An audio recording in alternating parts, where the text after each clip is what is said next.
Hi friends, good morning and welcome to top H D point YouTube channel. Top H D point YouTube channel पे मैं सौरभ यादव आप लोगों का बहुत बहुत स्वागत करता हूं। आज के वीडियो का मोस्ट इम्पॉर्टेंट थीम है इंडियन यूनियन बजट 2022-23। बजट, ये बजट क्या होता है और इसके क्या मायने हैं और ये बजट हमारे ज़िंदगी में क्या बदलाव ला सकता है, ये भारत का बजट जानना बहुत ही ज़रूरी है। तो इस वीडियो में हम इस बजट के बारे में महत्वपूर्ण बिंदुओं पर चर्चा करेंगे। तो यदि आप इस वीडियो पे नए हैं तो हमारे चैनल को सब्सक्राइब कर लीजिए और चैनल को सब्सक्राइब करने के बाद बेल आइकन ज़रूर दबाइए और बेल आइकन दबाने के बाद उसमें जो ऑल नोटिफिकेशन वाला ऑप्शन है उस पर क्लिक करिए ताकि जब भी हम इस टाइप की वीडियो अपलोड करें तो इसकी सूचना आपको सबसे पहले मिले। ठीक है दोस्तों, क्या आप जानते हैं कि आपकी मेहनत का पैसा सरकार कहाँ खर्च करती है? क्या आप जानते हैं कि आपके टैक्स का पैसा सरकार या नेता लोग कहाँ उड़ाते हैं? क्या आप जानते हैं इतने सारे अमीर आदमी होने के बावजूद भी हमारा देश गरीब क्यों है? इन सारे बिंदुओं को, इन सारे क्वेश्चन का आंसर कभी न कभी आपके दिमाग में भी आया होगा और आता होगा हमेशा। तो इन सारे सवालों के जवाब हमें मिलेगा इस वीडियो में और ये सारे सवाल हम ढूंढेंगे भारत की बजट के माध्यम से। जो भारत का बजट आता है उसमें इन सारे सवालों का जवाब हम ढूंढने की कोशिश करेंगे। तो वीडियो बहुत अच्छा होने वाला है और वीडियो अंत तक देखिएगा। तो आइए जानते हैं कि हम इन सारे सवालों के जवाब इस बजट 2023 में कैसे जान सकते हैं। और दूसरी बात ये, क्या आप जानते हैं कि भारत का बजट बनता कैसे है? अगर नहीं जानते हैं तो हम बताएंगे इस वीडियो में। इसके लिए निम्न 3 बिंदुओं को याद रखना बहुत ज़रूरी है। वो बिंदुओं हैं जैसे, पहला, भारत कितना पैसा कमाने जा रहा है, मतलब आने वाले साल जैसे 2023 और 24, अप्रैल 2023 से मार्च 2024 के बीच भारत कितना पैसा कमाने जा रहा है। दूसरा बिंदु है कि भारत कितना पैसा खर्च करने जा रहा है, इन्हीं ईयर्स के बीच, इन्हीं मंथ के बीच कितना पैसा खर्च करने जा रहा है। और तीसरा पॉइंट ये है कि आने वाले वर्ष यानी अप्रैल 2023 से मार्च 2024 तक हमारी सरकार किन चीज़ों पे फोकस करने जा रही है। इन सारे सवालों के, इन सारे बिंदुओं की चर्चा करेंगे हम इस बजट में। तो आपसे एक बार फिर निवेदन है कि आप अगर वीडियो पे नए हैं तो हमारे चैनल को सब्सक्राइब कर लीजिए ताकि हम जब भी इस टाइप की वीडियो अपलोड करें तो इसकी सूचना आपको सबसे पहले मिले। और वीडियो अगर अच्छा लगे तो इसको लाइक करिए और दोस्तों के साथ शेयर जरूर करिए। तो बजट इंडियन यूनियन बजट 2023-24 का ये महत्वपूर्ण सेशन आइए स्टार्ट करते हैं। सबसे पहले बजट का इतिहास। बजट क्या है? भारतीय बजट का इतिहास। इसमें पहला पॉइंट है, भारत में बजट का इतिहास लगभग 150 साल पुराना है। मतलब भारत में बजट कब से आया? 150 साल पहले से ही भारत में बजट का नाम सुना जा रहा है। ठीक है, बजट शब्द की उत्पत्ति कहाँ से हुई है? फ्रेंच भाषा के लैटिन शब्द बुल्गा से यहाँ की उत्पत्ति हुई है। इसका अर्थ होता है चमड़े का थैला। जो बुल्गा है इसका अर्थ होता है चमड़े का थैला। तो देश का पहला ब्रिटिश सरकार के वित्त मंत्री, देश का पहला जो बजट आया था वो ब्रिटिश सरकार के वित्त मंत्री जेम्स विल्सन, जो ब्रिटिश सरकार थी उसमें वित्त मंत्रालय में मंत्री थे जेम्स विल्सन। इन्होंने 7 अप्रैल 1860 को पेश किया था जो पहला बजट था। ठीक है, जो पहला देश का बजट था 7 अप्रैल 1860 में पेश किया गया था। किसके द्वारा? जेम्स विल्सन, जो कि ब्रिटिश सरकार में वित्त मंत्री थे। संविधान के अनुच्छेद 112 के अनुसार एक वर्ष के केंद्रीय बजट को वार्षिक वित्तीय विवरण AFS यानी एनुअल फाइनेंशियल स्टेटमेंट कहा जाता है। संविधान के अनुच्छेद 112 के अंतर्गत बजट आता है। 112 के अंतर्गत इसको क्या बोलते हैं? वार्षिक वित्तीय विवरण, यानी एनुअल फाइनेंशियल स्टेटमेंट कहा जाता है। ठीक है, ये सब महत्वपूर्ण बिंदु हैं। इस बिंदुओं पे को ध्यान से देखिएगा आप लोग। स्वतंत्र भारत का पहला बजट 26 नवंबर 1947 को पहले वित्त मंत्री आर के षणमुखम शेट्टी द्वारा पेश किया गया। 26 नवंबर 1947 में जो पहला बजट पेश किया गया स्वतंत्र भारत का, किसके द्वारा पेश किया गया? आर के षणमुखम शेट्टी द्वारा पेश किया गया। इसके बाद 1948-49 में पहली बार बजट में अंतरिम शब्द का उपयोग हुआ। गणतंत्र दिवस का पहला बजट 28 फरवरी 1950 को तत्कालिक वित्त मंत्री जॉन मथाई द्वारा पेश किया गया। जो गणतंत्र दिवस है उसको लागू होने के बाद जो पहला बजट पेश किया गया 28 फरवरी 1950 को, किसके द्वारा पेश किया गया?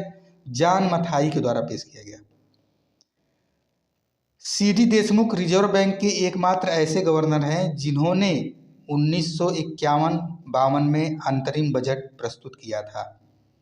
मतलब रिजर्व बैंक के गवर्नर रहते हुए इन्होंने 1951-52 में एक अंतरिम बजट भी पेश किया था। कौन किया था? सीडी देशमुख। इन्होंने रिजर्व बैंक के गवर्नर भी थे और उसी समय इन्होंने ये बजट पेश किया था। ये भी ध्यान रखिएगा आप लोग। अगला पॉइंट है 1955 से 56 में बजट कागज और हिंदी में भी तैयार किया जाने लगा।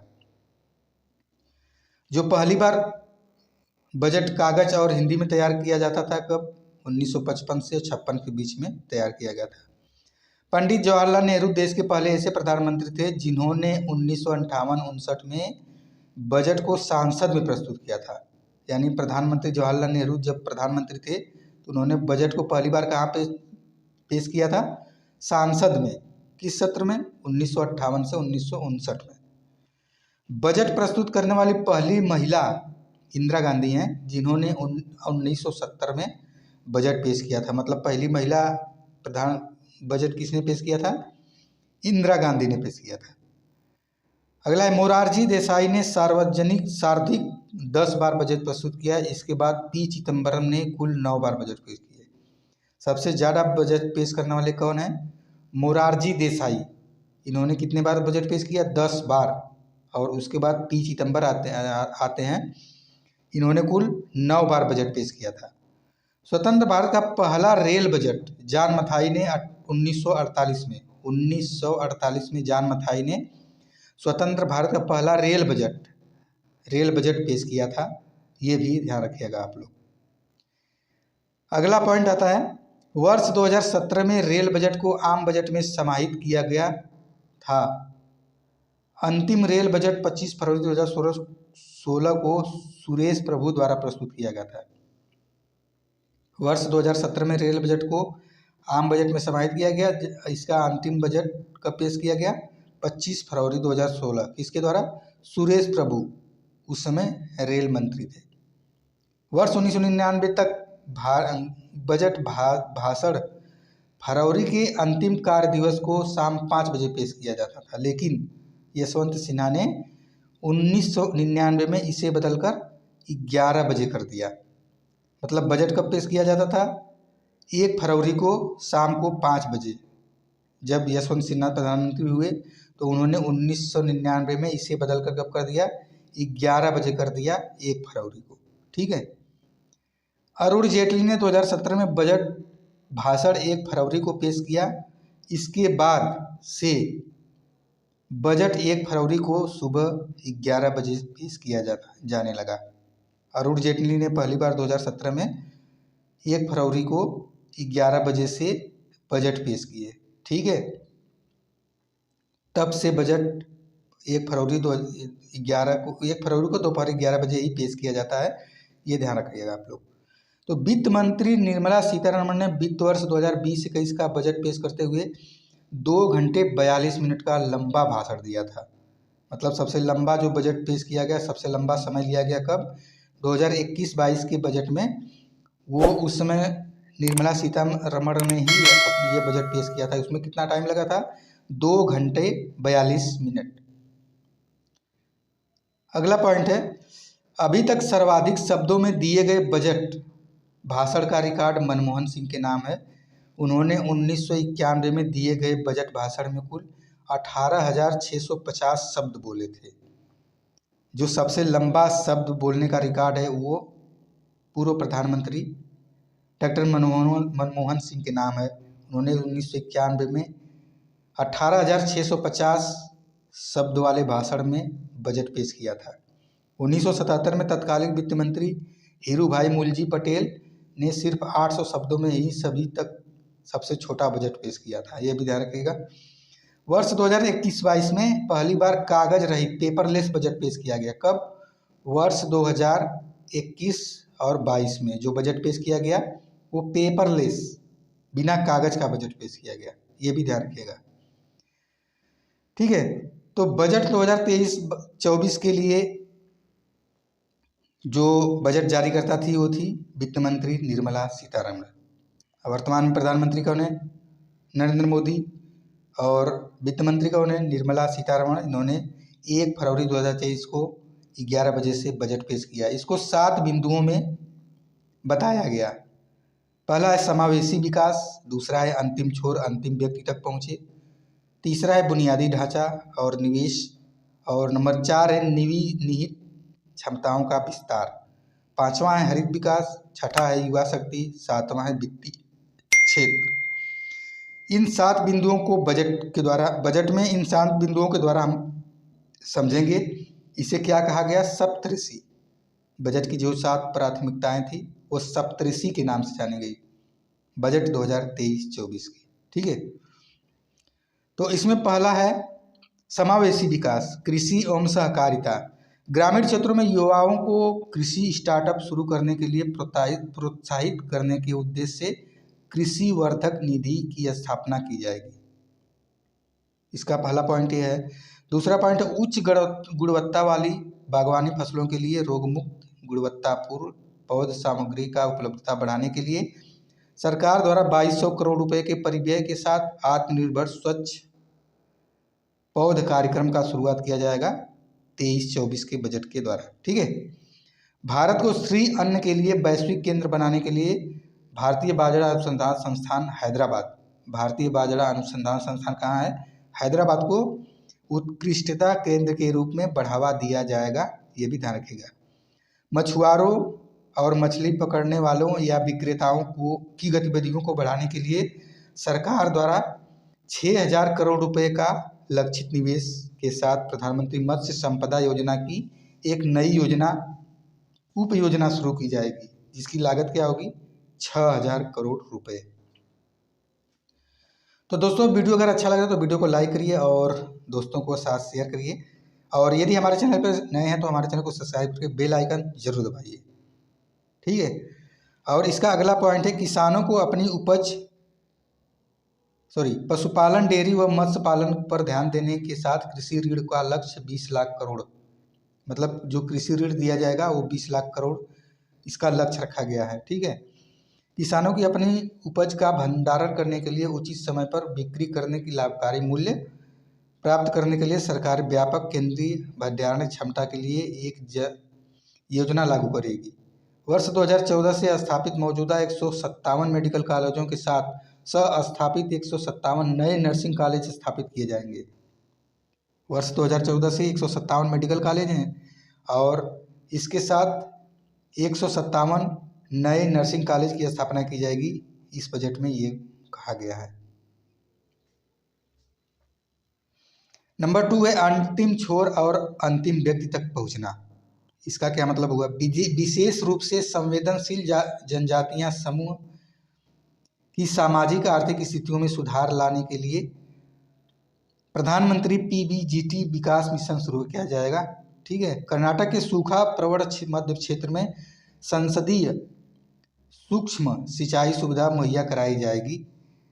वहिस्टल टैंकों को भरने के लिए ऊपरी भद्रा परियोजना के लिए 5300 करोड़ रुपए का केंद्रीय सहायता दिया जाएगा ऊपरी भद्रा परियोजना के लिए। ठीक है। पीएम आवास योजना के लिए परिव्यय 66% बढ़ाकर 79,000 करोड़ रुपए की अधिक कर दिया गया है। मतलब जो प्रधानमंत्री आवास योजना है उसके अंतर्गत जो बजट था उसको 66% और बढ़ा दिया गया है, तो 79,000 करोड़ रुपए से अधिक कर दिया गया है। और नंबर 3 है अवसंरचना और निवेश। पूंजीगत निवेश परिव्यय में लगातार तीसरे वर्ष 33% की वृद्धि करके 10 लाख करोड़ रुपए का निवेश किया जाएगा। ये भी ध्यान रखिएगा आप लोग। राज्य सरकारों के लिए 50 वर्षीय ब्याज मुक्त ऋण को और 1 वर्ष तक जारी रखा जाएगा। रेलवे के लिए 2.40 लाख करोड़ की पूंजीगत परिव्यय का प्रावधान किया गया है। RIDF की तरफ से प्राथमिकता प्राप्त क्षेत्र में उधारी न्यूनतम का उपयोग माध्यम से शहरी अवसंरचना विकास निधि की स्थापना की जाएगी। इसका उपयोग Tier 2 और Tier 3 शहरों में अवसंरचना के सृजन हेतु सार्वजनिक एजेंसियों द्वारा किया जाएगा। क्षेत्रीय हवाई संपर्क से सुधार लाने के लिए 50 अतिरिक्त हवाई अड्डों, हेलीपोर्ट, वाटर एड्रोम और एडवांस लैंडिंग ग्राउंड का पुनरुद्धार किया जाएगा। जो हवाई यात्राओं के लिए इसमें लागू किया गया है उसमें 50 अतिरिक्त हवाई अड्डे स्थापित किए जाएंगे, हेलीपोर्ट भी स्थापित किए जाएंगे, वाटर एरोड्रोम और एडवांस लैंडिंग ग्राउंड का पुनरुद्धार भी किया जाएगा वर्ष 2023-24 में। ठीक है, इन सब बिंदुओं को आप ध्यान से देखिएगा। और अगला पॉइंट आता है सक्षमता को सामने लाना। सक्षमता को सामने लाना मतलब विश्वास आधारित शासन को बढ़ाने के लिए सरकार 42 केंद्रीय अधिनियमों में संशोधन करने के लिए जन विश्वास विधेयक पेश किया है। ठीक है। देश के शीर्ष शैक्षिक संस्थानों में कृत्रिम बुद्धिमत्ता के लिए 3 उत्कृष्ट केंद्रों की स्थापना किए जाएंगे। स्टार्टअप योजना और शिक्षाविदों द्वारा नवाचार और अनुसंधान शुरू करने के लिए राष्ट्रीय डाटा शासन नीति आएगी। MSME मतलब छोटे बड़े उद्यमों के लिए बड़े व्यवसायों और चैरिटेबल ट्रस्टों के प्रयोग के लिए एक निकाय डिजी लॉकर स्थापित किया जाएगा। 5G सेवाओं का प्रयोग करते हुए एप्लीकेशन तैयार करने के लिए इंजीनियरिंग संस्थानों में 100 प्रयोगशाला स्थापित की जाएगी 5G के लिए। और अगला पॉइंट आता है हरित विकास। सतत कार्य को प्रोत्साहित करने के लिए हरित ऋण कार्यक्रम की शुरुआत की जाएगी। Govardhan galvanisation organic bio agro resources Dhan Govardhan नामक स्कीम के तहत 500 नए अवशिष्ट आमदनी संयंत्रों को चक्रीय अर्थव्यवस्था का बढ़ावा देने के उद्देश्य से स्थापित किया जाएगा। पेट्रोलियम और प्राकृतिक गैस मंत्रालय द्वारा ऊर्जा परिवर्तन तथा निवल शून्य उद्देश्यों और ऊर्जा सुरक्षा की दिशा में प्राथमिकता प्राप्त पूंजीगत निवेश के लिए 35,000 करोड़ रुपए का प्रावधान किया गया है। राष्ट्रीय स्तर पर वितरित सूक्ष्म उर्वरक और कीटनाशक विनिर्माण नेटवर्क बनाते हुए 10,000 बायो इनपुट रिसर्च स्थापित किए जाएंगे। अर्धभूमि में इष्टतम उपयोग को बढ़ावा देने के लिए अगले 3 वर्ष में अमृत धरोहर को लागू किया जाएगा। और अगला पॉइंट आता है आपका युवा शक्ति।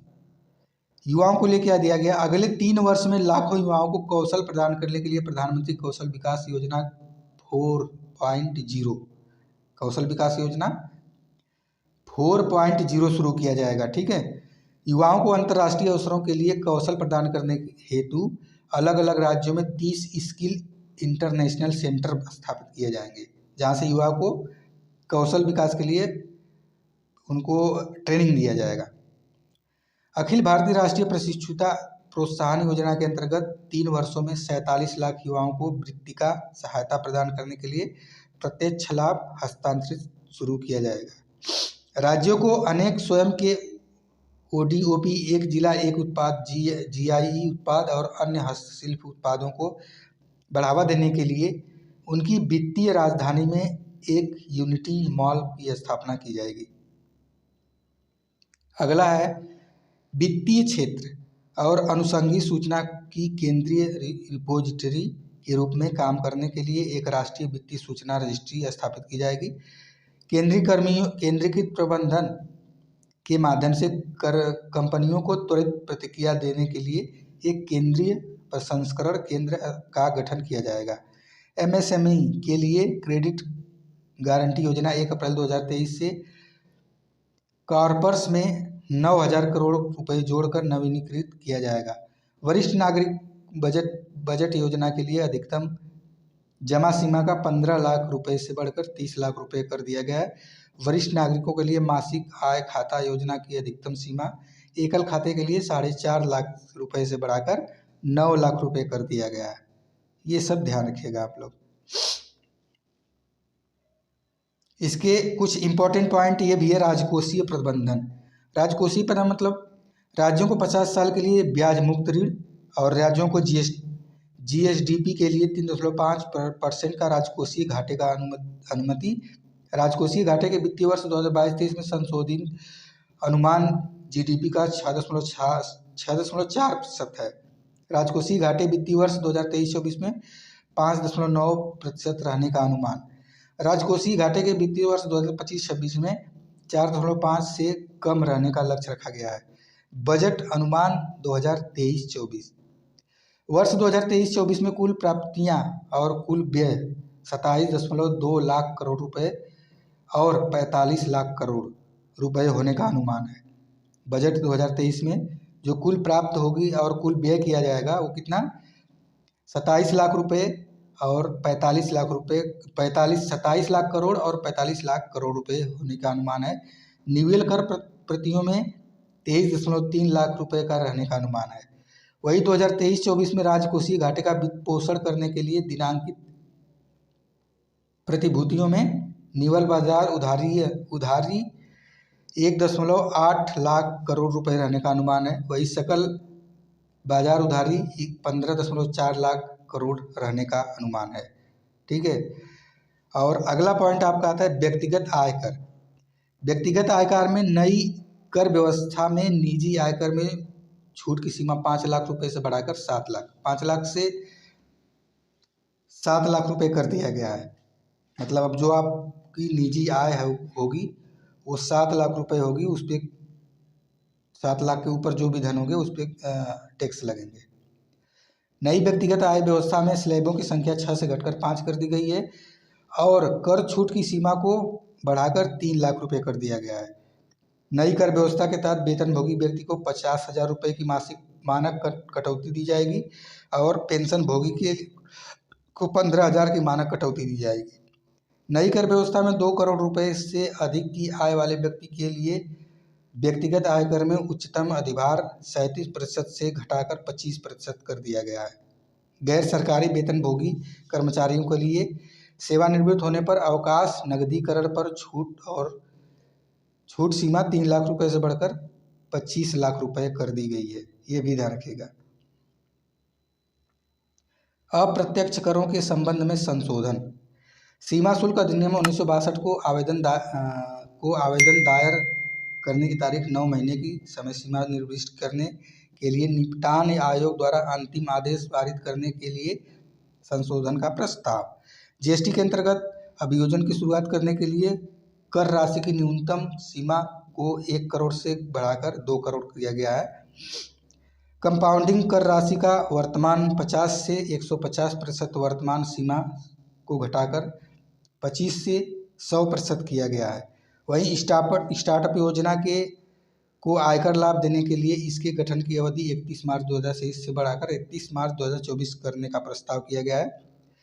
बजट में स्टार्टअप की शेयर धारिता में परिवर्तन होने पर नुकसान को आगे ले जाने के लाभ दिया जाएगा, जो कि पहले गठन के 7 साल तक निहित था और अब इसे बढ़ाकर 10 साल कर दिया गया है। ठीक है। तो दोस्तों आज का ये इम्पोर्टेंट वीडियो आपको कैसा लगा ये कमेंट बॉक्स में ज़रूर लिखिएगा और वीडियो अगर अच्छा लगा तो वीडियो को लाइक और शेयर ज़रूर करिए तथा हमारे चैनल को सब्सक्राइब जरूर कर लीजिए ताकि हम जब भी ऐसे टाइप की वीडियो अपलोड करें तो इसकी सूचना आपको सबसे पहले मिले। वीडियो देखने के लिए धन्यवाद। आपका दिन शुभ हो। जय हिंद, जय भारत।